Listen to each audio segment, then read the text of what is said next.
Hey, welcome to Chicago High School Football Legends, episode 2. Hey, tonight we got Plank and Guy and myself, Bernard. Hey, how y'all doing tonight? Doing good, doing good. How you doing? Hey, I'm doing good, man. It's Okay. been a rough day. A lot of stuff to do. Hey, I looked at the broadcast last week with Sidney Muhammad and some know him as Sidney Payne. Man, that was an awesome interview. Any of y'all got a chance to look at it again? Yes. I looked at it about 5 times, see. So Okay. I might get Yeah. a little bit. Yeah, hey, so tonight, we have Coach Ed Junkins on tonight, and I was looking at Chicago history. In 1913, the Chicago Public League was formally found as a separate league for the league that already exists. And in 1927 was the first time that they played the Prep Bowl, and there was 50,000 people in attendance at Soldiers Field. So from that, I guess the interesting thing was it disappeared for a few years. They had a Prep Bowl. They actually called it something else in 1927, but it ended up being what was the Prep Bowl. But it was the best public league team against the best Catholic team. Do y'all hear echo? Because I hear like echo. Is there echo in the broadcast? No, your voice just looms large, man. Okay, so anyway, in 1933 it started back, and one of the teams that became a powerhouse that came into the public league, I think it estimated around 1978, and it was a brand new school, which is Julian High School. From the gridiron to the street grass, there's always somebody playing football in Chicago in the 1970s, 80s, and 90s. Not so much in the 2000s as far as in the street ball. So with that said, I'd like to bring on our guest, Mr. Coach Ed Junkins. Hey, what's going on? How's What's everybody? up, Coach? What's good? What's good with everybody? Y'all look- All right. Right. Hey, so Ed, you spent a lot of time playing college football, not college football, but high school football, and also being around high school football players as far as coaching them. I mean, what started your love for football? Man, how can you not love football? I mean, that I hate to answer like that, but man, it's just, man, there's no game like it. And it actually, what sparked my love for it is watching the Prep Bowl. Julian won their first Prep Bowl, and I watched it, and I watched all of them come on the Bozo show, or it was Rain. I can't remember, but they all came, and I was like, that's where I'm going. That's what I want to be. That's what I want right there. It was just how it came about. Okay. Like, so Julian was my first love. Okay. Hey, a couple of I'm sorry we got the multiple cameras with me on it and us in there, but that's the way we're gonna roll tonight. A couple of I think it was last year, Plank and Guy, we were talking to Vazik, who was on that Julian team. Did y'all have any questions on Ed about that? How that particular game? Because I know he wasn't on that team. He was a little, sniffling his mother's nose at that point. I do. You know what? I do have a question, which is interesting. I ask a lot of people that actually play public league ball. Y'all had a target on y'all back because everybody talked trash about y'all, but they knew that y'all was about it.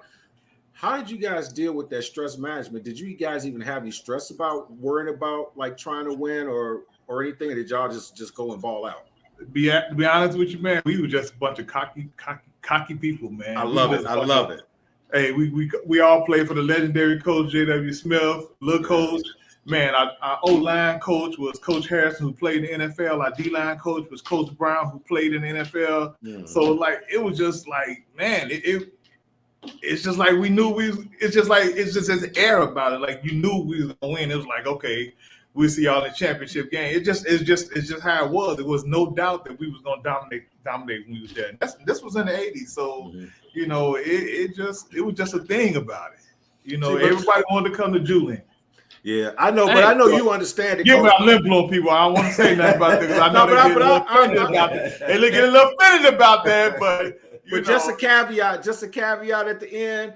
What I was gonna say is, all coaches, even when I play baseball, coaches like if you ain't nervous, you ain't prepared, because you get that nerves at the beginning. Once you play, you good.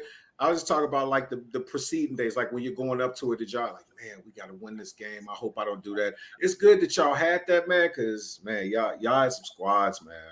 Oh yeah, it was definitely. And I mean, so the crazy part is like, I think it was more like we couldn't it was like the fear of losing. I think it was more than anything. Yep. Like it was teams like it was like absolute. So my senior year we lost to Corliss High School. And then my junior year, we lost to Corliss High School. And it was the first time in the history of the school we lost to Corliss High School. And it was like, man, like, are you serious? Like, so alumni came back like the next day at practice. They was coming out the woodwork. Like, we had demolished the program, like, because we lost to Corliss. But it's just one of those things.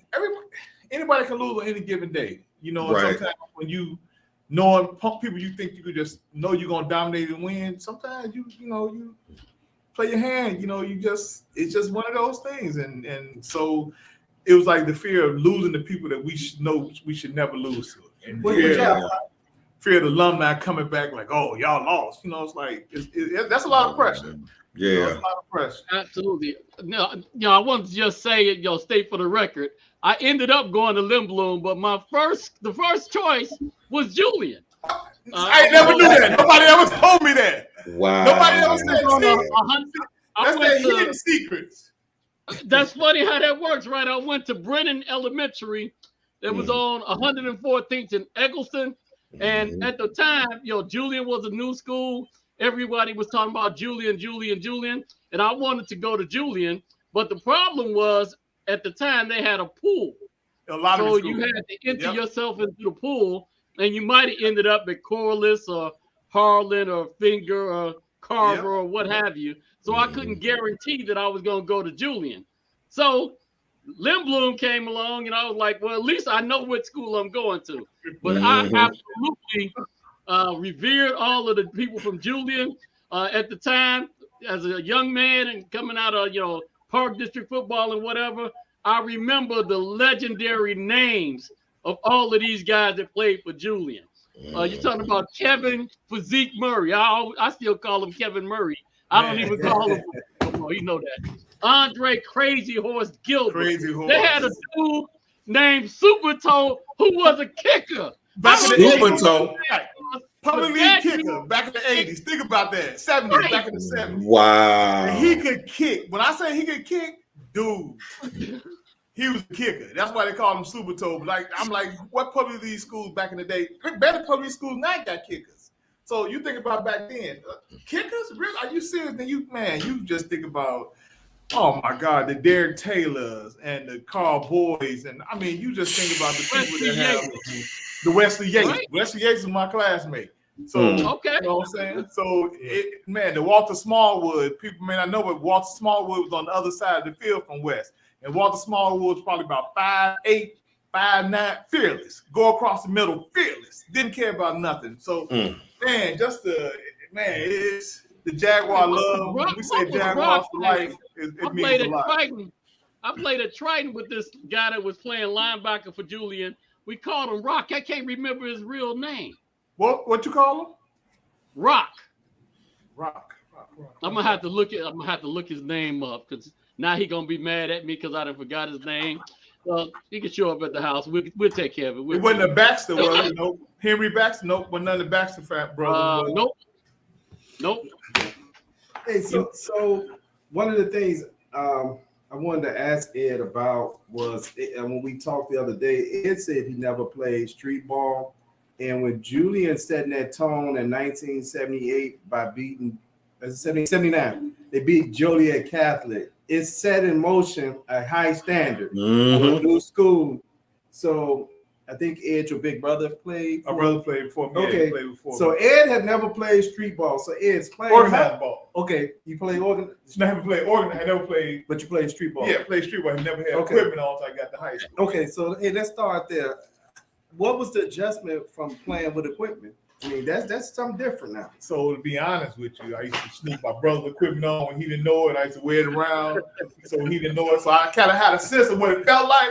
But when you put it on for real and you step on that field and you got to keep that helmet on, it wasn't that bad though. It wasn't that bad because I don't know. I guess it was like I followed my brother and was like, man, when I came to the school, they were like, oh, that's low brother, little low brother, that's low brother. So it's like, okay, I got to do this. Like, so it's a little adjustment for anybody putting that gear on, wearing it all the time. It's that helmet, just getting used to the shoulder pads and getting used to all that extra weight on your body. So it takes a toll, but you adjust to it because, I mean, we was conditioned, if anything, was conditioned at Julian. Like, it was mad on the off season. There was no off season for us. Okay. So, back in the day, they had what they call athletic gym. So for us, that was the last class of the day. All football players had athletic gym, which was the last class of the day. So you played Fossall my first year. Yeah, okay. And then after that, varsity my other years. Okay. So a lot of us had this commonality as far as when you played football in Chicago, you had tour days. And tour days, do you want to explain tour days, Frank, or do you want to? So we had triple sessions. So we had triple sessions. So they were cheating already. So we had triple sessions. So our session started during the summertime. When the summer session come, our session started at 6 a.m. or 7 a.m. I can't remember. So we went from 7 to like 11, 12. Then we took a lunch break. Then we came back and then we practiced like 3 or 4. And then we went to like 7 o'clock at night. So we had triple sessions. So, and then of course we went to the infamous Camp Duncan near the end of the summer, right before the season started. So, like I said, for us, condition was, for us it was like off season. We was running circles in the gym, weightlifting. All skill players had to run track. All linemen and linebackers had to wrestle. Okay. In off season. Okay. So basically what you're trying to say is if y'all showed up in some street clothes to go there and y'all had like a lunch box and some Timbs, they'd have to give y'all some W-2 forms because y'all was working. Bro, if I took that guy, we was working. We worked for real. It was like a job. When you was a football player, that was it. That was it. Football was it. But coach always took care of us though. So you know what? So the question I have also, Ed, listening to you, coming in and your older brother played. I know what it's like to I was known for a long time as Andre's little brother, Tyrone's little brother. But the good thing when I went to high school, that's the first time I became Bernard. Right. I wasn't somebody's little brother. Right. How was that feeling, you coming behind your brother's footstep again, and now there's an expectation set for you, not just a Julian expectation, but whatever expectation he set as a player. So for me, it was fine because my family is a tight-knit family. So I always looked up to my older brothers. I wanted to follow them around, do everything around. I wanted to follow him. So my brother, of course, he went to Julian. So actually, my whole family went to Julian. Literally, my sister was class of 81, my brother class of 83, I was a class of 85. All my nieces and nephews all graduated from Julian, except for one. Went to Morgan Park, one graduated from Brooks, but all the rest of them went to Julian. Okay. Wow. So I followed my brother. My brother was a center. I was a center. My brother graduated in 83. He wore number 52. I wore 52 on Frost House as a center on Frost House. And then when he left, I replaced him, and I wore 52. Hey, you can wear that 52 now, man. You can actually go in and try to trial for the Bears, man. Nah, they look good. I'm about to get on y'all. I'm about to get on the Bears banner because the Bears gonna look good this year. I don't care what nobody say. Hey, man. We pick up Dalvin Cook today. When we pick him up after this week, we're gonna really shine. That's a different show. Let me stay on this topic. Before he does that, I want to ask you a real quick question, which I had brought up. We got Coach Ed Junkins, Julian High School. He played 81 to 84. Is also his coaching experiences, Julian High School, Hills Franciscan, and Harlan High School. Did I miss anybody? Manly. I started my career at Manly High School on the west side. On the west side. Okay. Yeah. So I spent 28 years coaching in the public league and the Catholic league. So, wow, that's quite a resume. 28 years. From coaching, I coached youth football myself for some years, but with me, I was coaching individuals that was probably 12 and under. Mm-hmm. So I did have to find where some stuff I just couldn't say and do. I couldn't teach them because it was a little bit over the head. But as far as you playing, what had you learned that you didn't learn as a player that now you like, I'm imparting these to the players, but you're still trying to figure out when you first started? Is this over their head as high schoolers? So what the biggest difference is, I didn't play youth football, but a lot of players at Julian that came in, a lot of them had played youth football, organized football. I think that's a key factor When I first started coaching, especially on the mainly on the west side, we had a lot of them that played for like the Dolphins. I think they were a west side team and a couple others. I just think that you try to figure them out as fast as possible. Who got a background, who played organized ball, who didn't. You can kind of tell their skill level. They kind of it'll kind of separate themselves a little bit. But I've had some kids that were just raw talent, like never played nowhere, just like where you been, like unreal. Like so, I think youth football is great. I think that's how the Catholic League stay powerhouses like they have, because these kids go from youth programs. They play all these years together, then they go to same high school, and they all play together. And it's the same program, same schemes, same system, because they teaching in the youth league that they take it to the high school. Okay. And I think that's been the biggest difference for the public league and the Catholic league, is that a lot of our kids didn't play organized youth sports, which I'm glad a lot of them are out here now. Okay. You know what, Coach? What I also thought too is I always saw resources too, because I look at a lot of these major like. Oh, this one up. Oh, sorry about that, guys. Somehow I lost him. Hold on. Gotta come back in. So, hey, what you had, Plank? I saw you raise your hand. Yeah. You know, one of the things that I played youth football for Ogden Park with a lot of the guys that went to Robeson and what have you. And I remember there was one day that Coach Patalino from Liverpool came to start scouting.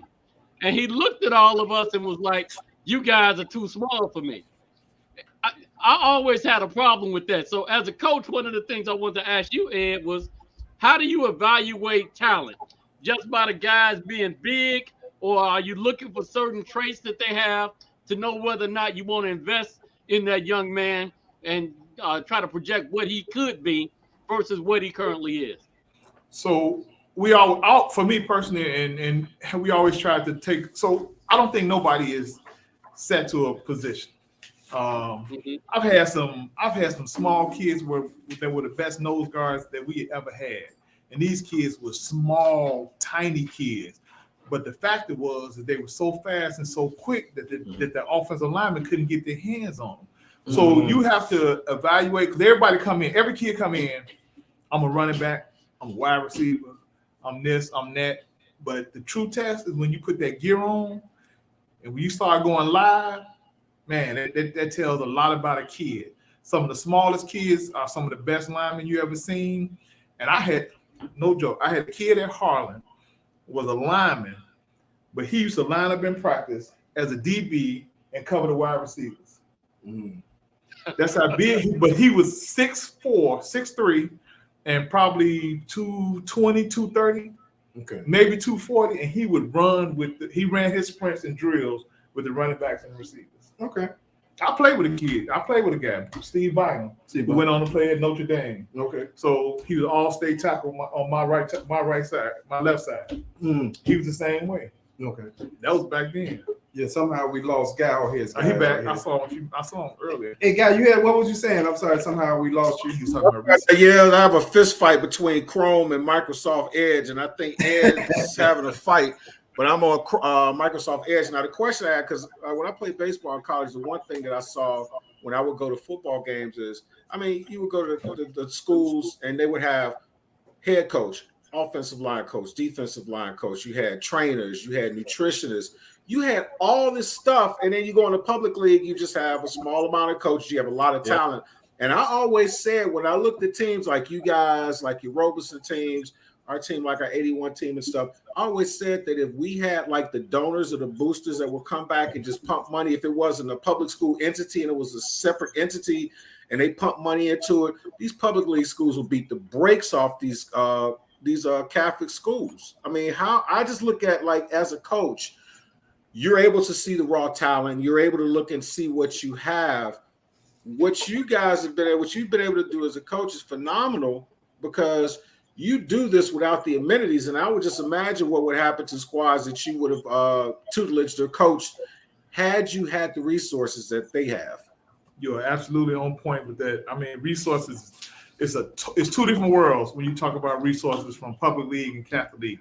Two different worlds. They have 10, 12 paid coaches. They have training staff. These are all, man, I can't tell you, like, and all these coaches are being paid. All these coaches are being paid, and they are, and then they boosters, donors. They don't have to worry about equipment. I mean, I've had squads where we had to share equipment between the frost off and the varsity team. Hey, luckily frost off played on a different day, so we could dress the frost off, and then they got to get that equipment back for the varsity. It wasn't just.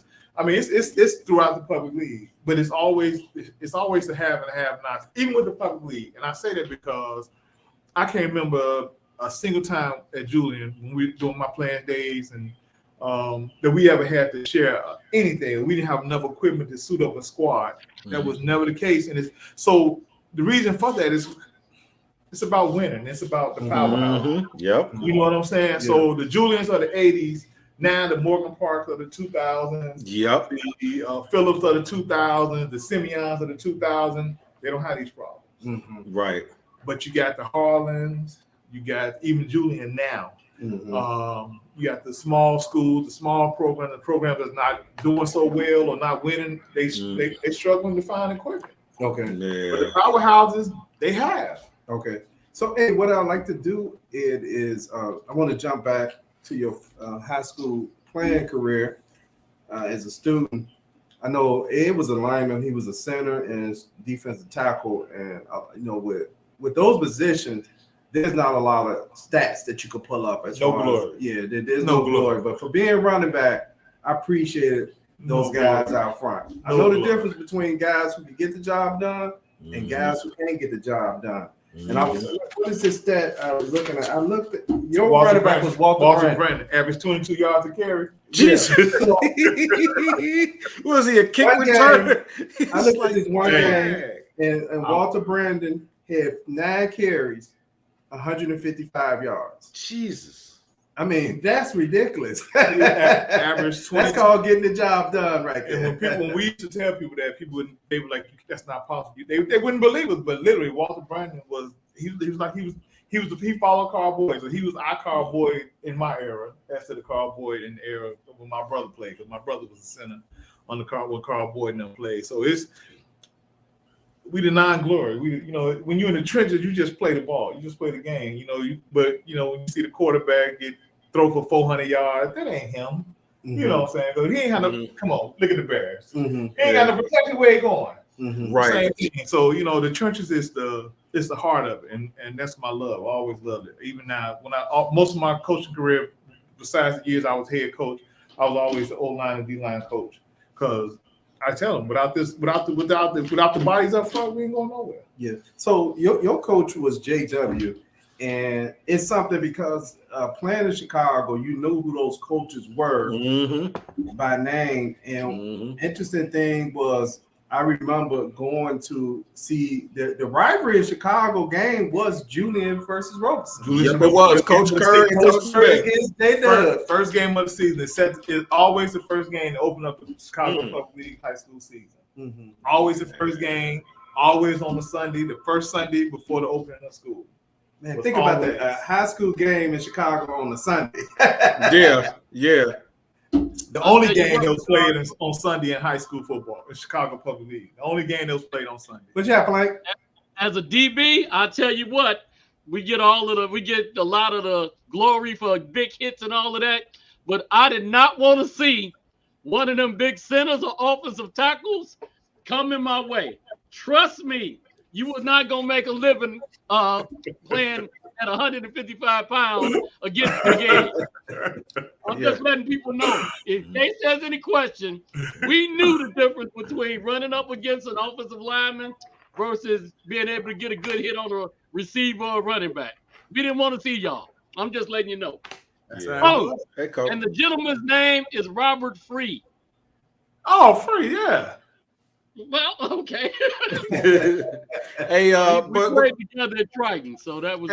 Another thing, Coach, on our Bears Banner show, I say it truthfully, but I say it as a joke. I tell people they ought to sit up and go get Madden and watch Madden, and they laugh at it, the Madden game. But what the game does is structurally, as far as the play call is concerned, you understand there's certain nuances where guys going to get pushed this way, but the general consensus is the assignments of and I always say when we talk about, and we all preach this too, is stop looking at when you're looking at games. Sometimes don't just look at a guy carrying a ball, throwing a ball. Look and see what a war is. The war is right in the middle with the offensive line, the defensive line. And it shows you, like with the Madden, when I talk about the Madden game, the reason why I tell people, hey, I put like a simulation game with the Bears on our site.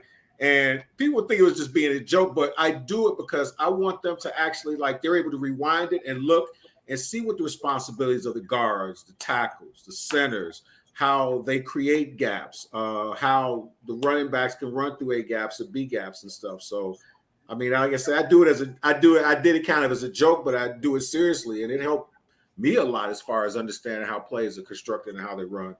Okay, so Ed, in 1981, Robeson wins the city championship, advance to the Prep Bowl. And I think Julian was in the state that year and lost, and they were out of the playoff run.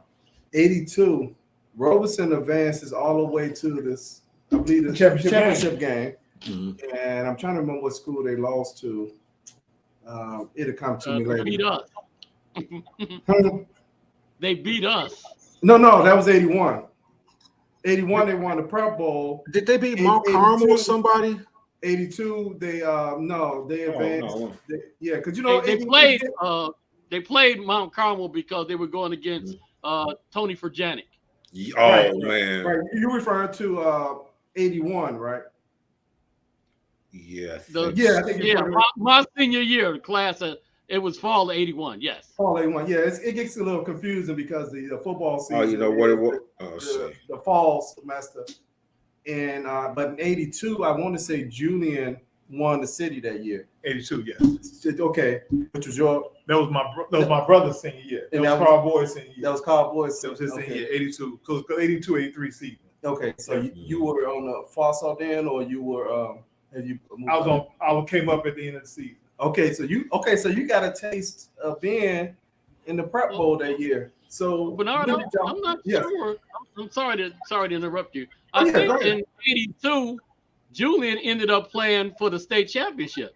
Robeson played for the state championship. Brother Rice? They lost the state championship game. Right. That's what we were saying. I was saying Robeson advanced to the state in 82 to the finals, but Julian, because Julian was in the city. Okay. And I believe they won the city championship in 82, Julian. Because Robeson was in the state. Yeah. Yes. And so anyway, now you coming up at the end of the season, now you have a standard as a player. Did y'all make it to another Prep Bowl? Oh, yeah. That was my next year. We made my senior year. So the same year, the next year we made it to the Prep Bowl. We won the city championship. We beat Curie for the city championship, but we lost to Diesel South in the Prep Bowl. 41 seconds left in the game. Walter Brandon was the punter, and bad snap. He missed the punt fumbled, and they got the ball back at like 15 yards, 14 yard, 15 yard. Wow. Yeah, 14 yards. Hey, Robeson beat Antioch to advance to the state title game at Dyke Stadium against Rockford Guilford. They lost to Rockford Guilford 16-12. And the other Antioch team was the team that beat that Tilden team. Okay. Hey, I'd like to thank everybody who's watching us tonight. This is our first in-person broadcast with me and Ed here together. Hey, we want to make sure I know he's closed right now, but there's never too late to come to Miss Peach's Place. Miss Peach's Place is 19030 Crawford Country Club, Illinois. And tonight you're watching Chicago High School Football Legends. I know this is the Bears Banner channel. Bears Banner is still here, but this is just a spin-off show. Hey, if you see somebody handcuffed to his restaurant, he's not homeless. That's just Ezekiel Elliott. It's just Ezekiel Elliott. Feed me. So Ed, as far as Walter, that mistake at the end of the game, do you have dreams about that particular play? No, actually not. The level of success, I wouldn't have snapped this first of all. I wouldn't have. Let's be clear about that. It wasn't him. But you know what? We had so much success through the years. You know what I'm saying? it's bitter at times because you think about it. Because they actually scored. It was 41 seconds left in the game, and they actually scored. Even then, I mean, it's you know. You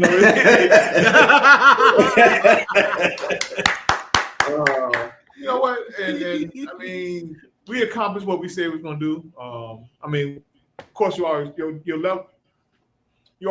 goal is always to get to the state. Yeah. But realistically, back then, we could. I mean, you say what you want to say, but we couldn't match up state-wise because those schools. I mean, they always had the resources. They always had, like I said, they always had the continuation of kids going from one program right into the next. So it was just a lot of factors against it. Robeson, what they did was absolutely phenomenal. And no public team had got to that game again to Phillips did. Think about that. Yep. And Phillips actually won it. But Yeah. look how many years passed before another public team made it to the state championship game. So that's from 1982 and then to, I believe, 2015. Yeah. he won their first one, 2015. Yeah. So you think about that. That's what, 33 30 years? 33 years. Almost 30-something years? Yeah. Yeah. So there's got to be a factor as to why a public team has not made it. It took 30-something years to get to that point. Okay. So let's talk about that because you may experience it as a coach and a player. I know with us last week, Keith and I talked about like him and Sydney not having proper equipment, shoes, and etc. Okay, it sounded like y'all did get a donation for equipment from the Cleveland Browns or something like Well, that. that was weight room. That was years later. That was years later. Yeah, Okay. that was when So- we was actually. That's when I was actually coaching it. So okay, so is that the community Roseland or what? It's Roseland community. It's Roseland community. Well, Okay. Washington Heights. Washington That Heights. side of Washington Heights. Okay. Yeah. So some of the challenges I think would be is people having proper footwear, cups, mouthpieces, access to weights. I mean, for my team, if we lost a game to like maybe say a predominantly white school, it's because they had equipment. You know, as far as the weight room, we had one universal machine. Right. So what did Julian have back then? Because Coach J Dub, he had a form of success because it wasn't too many teams other than, especially in the 80s. That run in the 80s was Julian, Simeon, and Robeson. Yeah, well. Dominated the 80s. Mm-hmm. I mean, what was the secret to his success? To be honest with you, man, this might sound corny, and I'm telling you, it's just we're prepared from all season conditioning to how we hung out together, we stayed together, we ate lunch together. Matter of fact, we even formed something that Julian called the Brotherhood Alliance, and it was all the football players. We was actually the hall monitors at Julian. So we had green badges that said Brotherhood Alliance, and we monitored the halls. So I mean, everybody went to class. it was funny, but it literally is how it was. We had a whole section in the lunchroom. Nobody dared sat in our section to eat. So it was just like, and we hung out not just in school. We hung out of school. We did a lot. I mean, we just like, and then when it came to practice, wasn't no missing practice. You miss practice. Yep. Okay, miss practice if you want to. That'd be the last time you. I can say last time, but if you was a starter and you missed practice, you wasn't a starter. That's just how coach was. Okay. Now, who are some of the players that you remember playing against that you admire them, or they gave you a tough time, or maybe in this 41-second loss that you still remember them? One player, Earl People. I don't know if anybody ever remember Earl People or the name Earl People. Earl People was a running back, but he was Earl Campbell. Played for Simeon. So Julian and Simeon played on ESPN. We were the first high school team to play on ESPN. They broadcast our game, Simeon Julian game, a night game at Gately Stadium. Earl People was a running back for Simeon. This dude was literally built like Earl Campbell. Monster kid. Okay. I don't know what happened to him. Okay. But he was a monster kid. You know what? When you say that, especially the younger people who may be watching this broadcast, ESPN just started in the 80s. So they actually, y'all were in the early stages of ESPN. It's probably what they was getting themselves boosted up. But we were. It was a night game. I remember that game clearly. It was a night game, and at Gately Stadium, raggedy Gately Stadium, as raggedy as that stadium was. It's fixed now, but it was raggedy back then, boy. Wait, what you have, Plank? You know, CBS used to have quite a program back in the 80s as well. I remember there was a big game between CBS and Simeon and some other schools like that. You know what? In the public league, you definitely had to go at it with different teams. Big Ed, I want to ask you the same question I asked Sydney. Who hit you the hardest, and what's the one play that you remember most out of your career?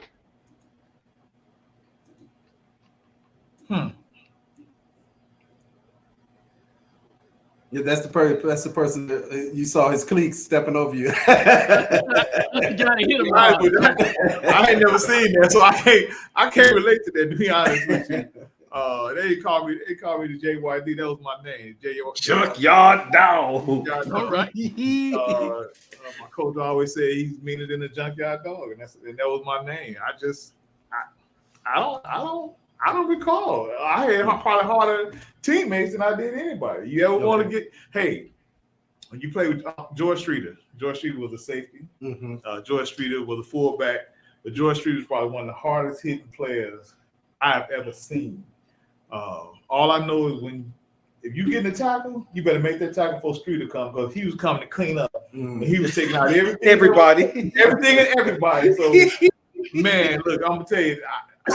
So if you want to talk about some legendary players, then George Streeter, one of the hardest hitting safeties that I've ever seen, that I had the opportunity to play with. That's the opportunity to play with some great guys, man. And but he was something else. He was a man child. You know what? Small world. I actually grew up with George Streeter. Really? George Streeter. Yeah, George Streeter lived on 66 in Parnell. Okay. And we used to play street ball, kind of like right behind his house at Benjamin Banneker. Interesting thing, George never played with us. Really? No, I didn't know he could play until I heard about him playing at Julian, and I was like, man, this guy's killing it. You know, he's probably about 2 years younger than me, but George lived on my block. He was a monster, man. We played CBS in a game. George hit this kid so hard. We had water helmets. Mm-hmm. Literally, he cracked the water helmet, and it was all streaming down his face. They thought he was bleeding, but it wasn't. It was the water from the helmet. The other dude was knocked unconscious, and George got up like wasn't nothing to it, but that water was just streaming down his face. So they ran out there, and they was like, "Stop the game, he's bleeding," but it wasn't. He had cracked the helmet, the water helmet, and all the water was gushing down his face. Okay. I'm telling you, George Street was the monster hitter. Mm-hmm. Like hey, that's them call. That's the police calling, man. They looking for that bus to hit that dude. We heard that you were an affiliate of Mr. Streeter. Could you please elaborate and let us know where he is? Yeah, he went on and had a hell of a career at Notre Dame. Yeah, and he either drafted or signed as a free agent with the Bears. He played for a few teams. I understand now he's coaching somewhere in the Europe. Somewhere in the European League or somewhere over there. Okay. We don't look dark, do we? Do we look dark? No, you guys look great, man. Oh, okay. Good. Okay. Hey, y'all got any questions for Ed on this? Yeah. We get into this argument, you know, going back and forth with a lot of the cues about which team was tougher and all that other stuff. How do you think y'all would have done against East St. Louis and your Sans Dave Lee? So it's funny you say that. So our senior year, our first game of the season, the coach was Roberson. Our second game of the season was the number one team in Wisconsin. We went up there and beat the number one team in Wisconsin. Our third game of the season, you know who it was against? East St. Louis. Ooh. Okay. How did that end up? Man, bro. Oh, so when you talk about nightmares, so that was another nightmare. I didn't say, boy, let me tell you something. First of all, they had the intimidation factor going on. They field was surrounded literally. They field looked like penitentiary. I don't want to say that, but I mean, it wasn't even, like the out of bounds. You were literally standing on it was shards of glass. I mean, I can see how you get intimidated there. Like literally, first play of the game, kick off to us. They go down, punter, return man, whack.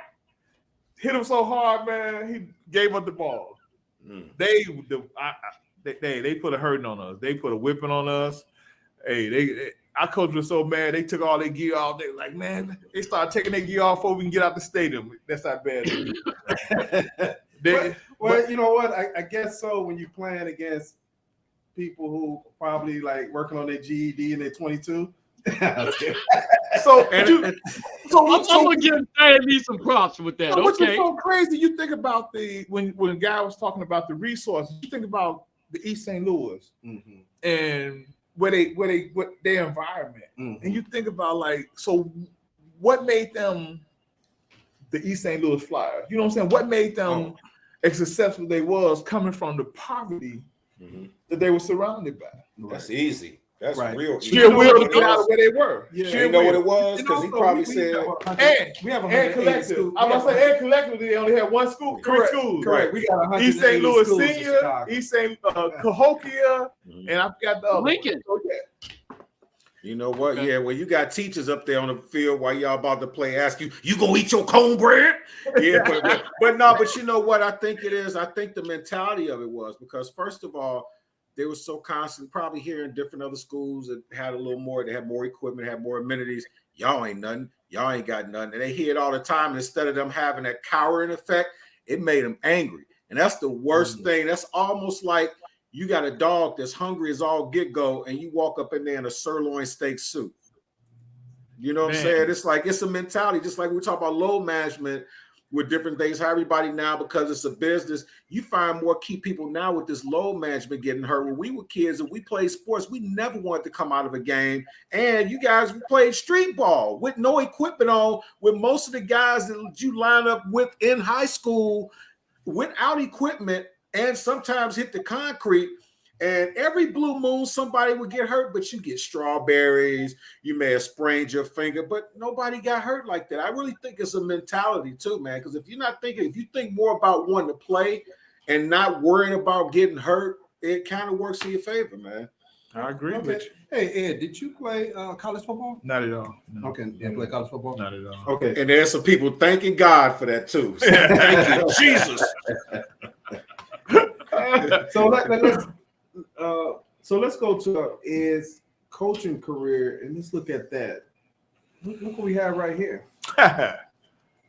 So coaching at, let's start there. Coaching at your alma mater. I mean, I can imagine how exciting that is. I mean, that's one of the dreams I have as far as being able to coach at the school I went to. I mean, I know even on a professional level, there are players who eventually go back to their high school or sometimes go to their college. I mean, what was it like? I mean, I see you on this picture right here, and you're right there in the center with the Julian team with your coaching gear on. I mean, can you explain that moment? Man, just like you said, to go back to actually coach the place that you played at, to walk in the gymnasium and see all the banners hanging, not just for football. We had wrestling championships.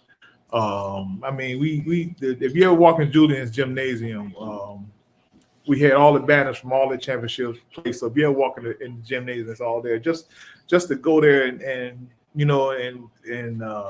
man, the kids, they like, oh, you play here? Like they don't know. Like they they're like, when was you here? Like, you know what I'm saying? So, but the crazy part is that they still had the film from the prep bowl and stuff. So we used to put the old games in there. And they were like, Coach, is that dude right there? So it's like, we ain't just telling y'all we did this. We ain't just telling y'all this is what the block looked like. This is what it's supposed to be.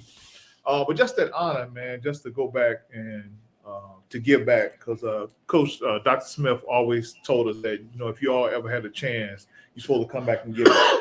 And so that's what we not get back and coaching. Yes, sir. I do have a question for you. Is it more like coaching, just like being a parent? And what I mean by that is this. Coach Smith was probably on y'all telling y'all stuff. He was like, man, if I was coaching the squad, I would never treat my players like that. I would never do it. And did you ever notice that when you got older, you actually became a hybrid of your coach? Oh yeah, absolutely. Because we even the things he used to say, we found.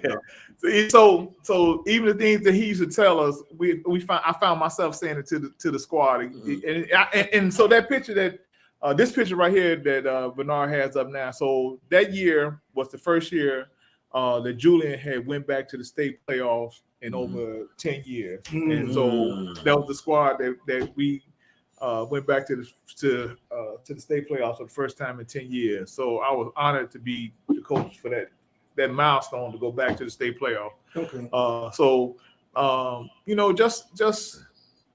I play for a legend, and that's without a doubt.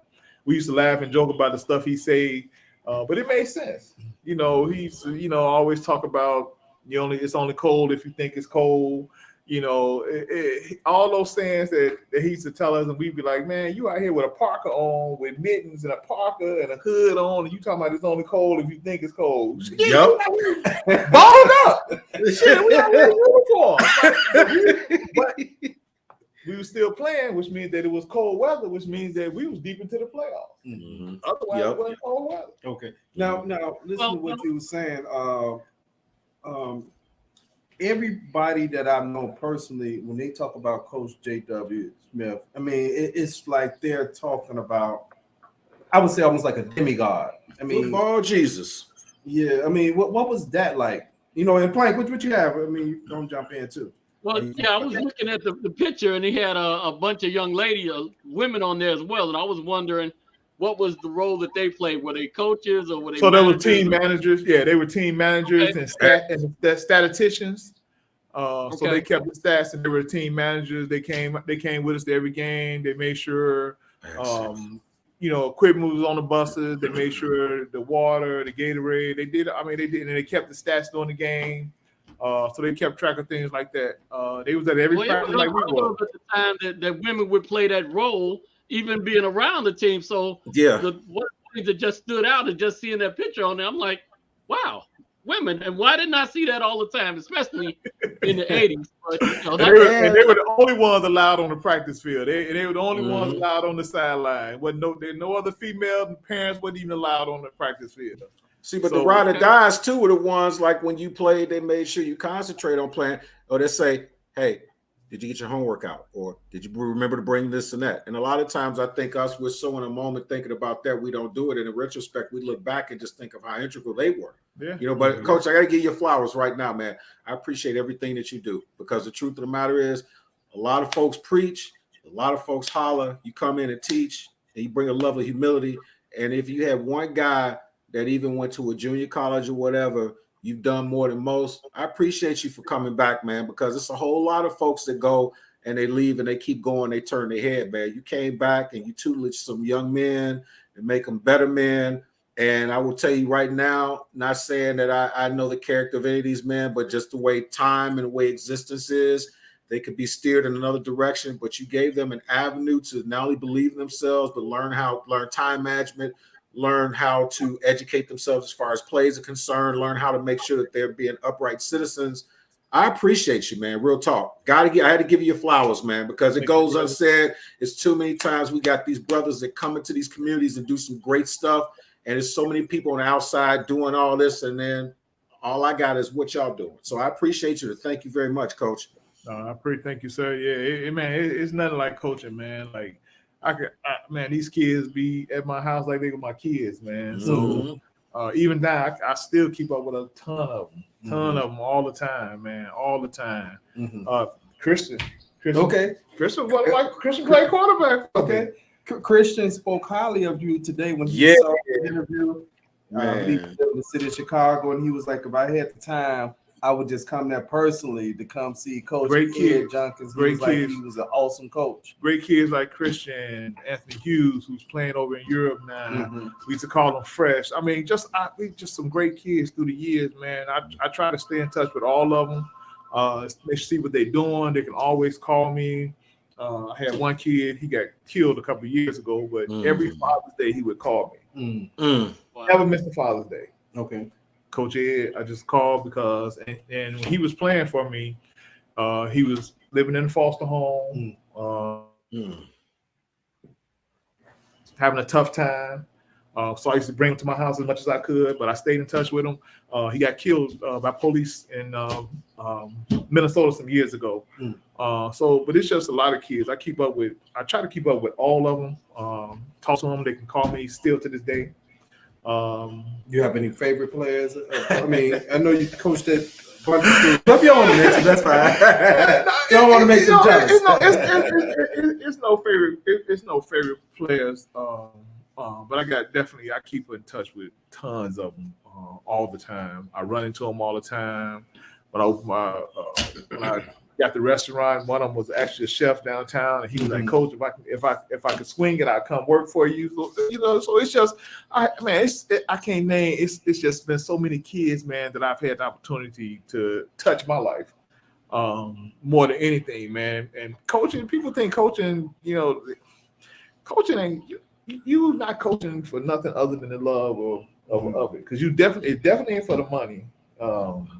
Because you give out more money as a coach than you getting paid from the school. That's just the reality of it. Yeah. With the bus fare, the dropping off at home, leaving practice with a carload of kids, you picking up kids, make sure you got enough for the game. It's your time and energy is just monstrous as a coach. It's for the pure love of the game or the love of the kids. Other than that, you're not doing it. What are you doing it for? Okay, what you have, Plank? No, you go. I got one last question. I know Coach Smith left us like January of 22, was it? Yes. Yeah. Now he's no longer here, and I know a lot of times you probably would have been able to give him a call and just maybe get some type of advice or whatever. What would you take from your relationship as far as Coach Smith is concerned, and how have you applied that to your life?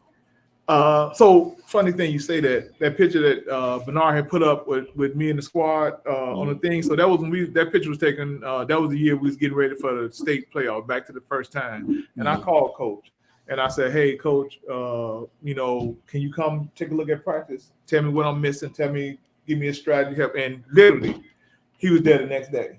Wow. And he was up in age then, you know what I'm saying? But he was like, he sat there and sat the whole practice.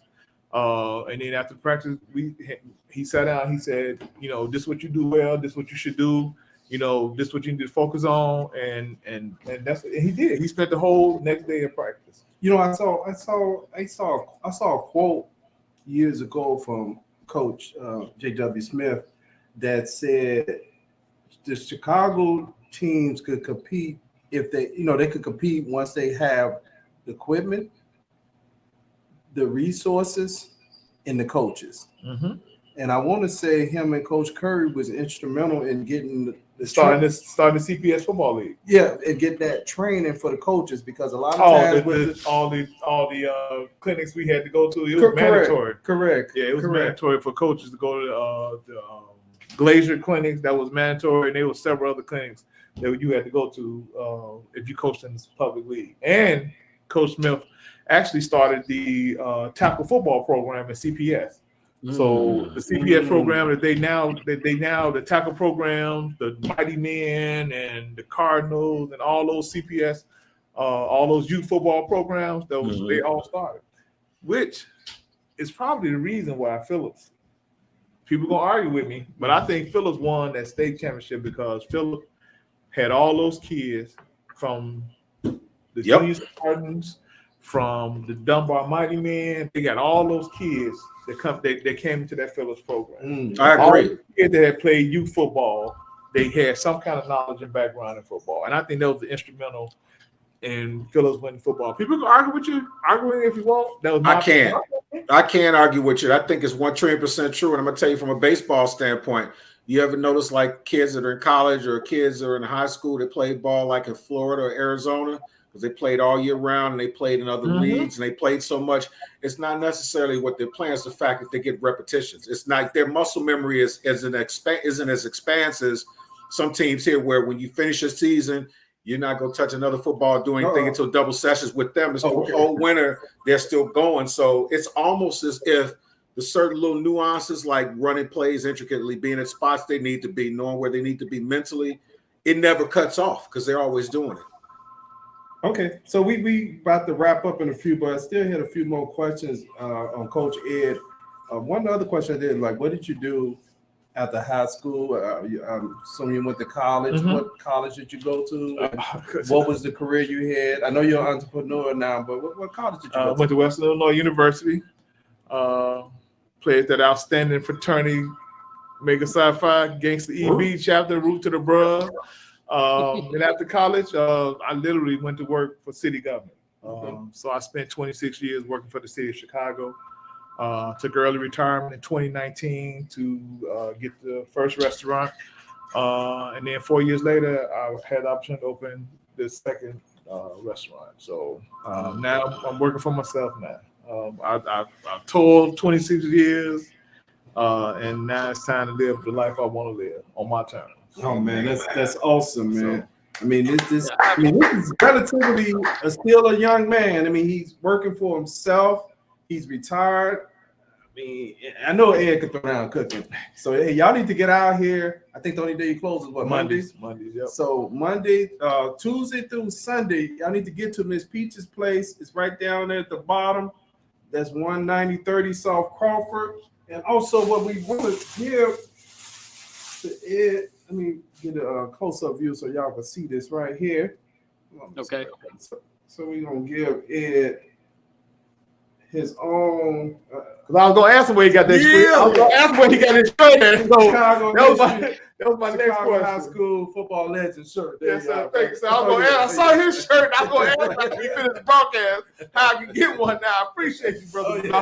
Appreciate you, bro. Hey, Bernard, I wanted to make sure I give Ed his flowers as well. I remember a few years ago when my mother started having debilitating health issues, and I was, running around, had just moved back to Chicago, trying to find a senior assistant place for my mom to stay. And the phone call I ended up making was to Ed, and he helped me out. He took me from A to Z, everything that I needed to do, was able to get my mother into a nice facility, took care of her, looked after me. And, that kind of help is immeasurable. He also, just to make sure it ain't all like that, Ed is responsible for every holiday that I have at the Flournoy's house. He cooks for me. I don't spend one moment making a turkey or shopping or none of that stuff. He already knows as soon as it's that holiday weekend, I'm putting a call into him, and I'm letting everybody else in my family know, you go to Big Ed's, you're going to get something to eat. And you have yet to have an unsatisfied customer, I'll tell you that. You need to come because the truth of the matter is the food got to be good, because every time we do a broadcast near the holiday, Plank looks sleepy. Ed had catered. My family reunion was in Chicago in, I believe, 2019. And Ed had catered my family reunion, the picnic. And Ed had made some jerk chicken and some jerk fish. And my relatives was like, man, who made this? We didn't have enough. They ate it so fast. I mean, I think that might have been one of the things that was gone before we could even sit at the table. Yes, sir. Yes, sir. After the first person tasted, everybody was just like, let me get some of that. Exactly. You people who didn't eat fish was like, man, they got fish and chicken. Hey, and to Plank, hey, life is about giving back, man. Life is about sharing what you know for people that you love and care about. It does us no good to hoard the talents or the things that we know. And I hate to be beat on this, but we're the only people that do that. We the only people that hoard the stuff that we know because we don't want to share with nobody else. We think somebody else gonna, I don't know, do better, outshine us or whatever. That's absolutely asinine, and I don't understand why we do it. I spent 26 years working for city government. I ran senior services.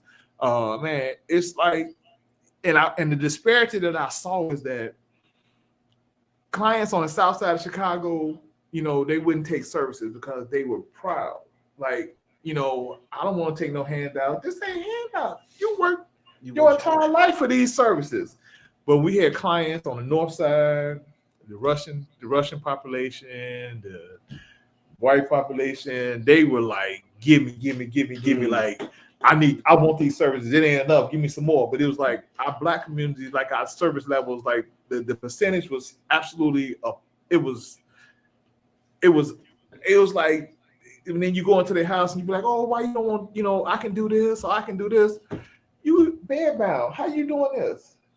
But it was that proudness. And so, it's like we hoard the things that we do because we don't want nobody else to know about. I don't, which is crazy. I don't understand that. Like the people, we think that somebody gonna get something that you already got it.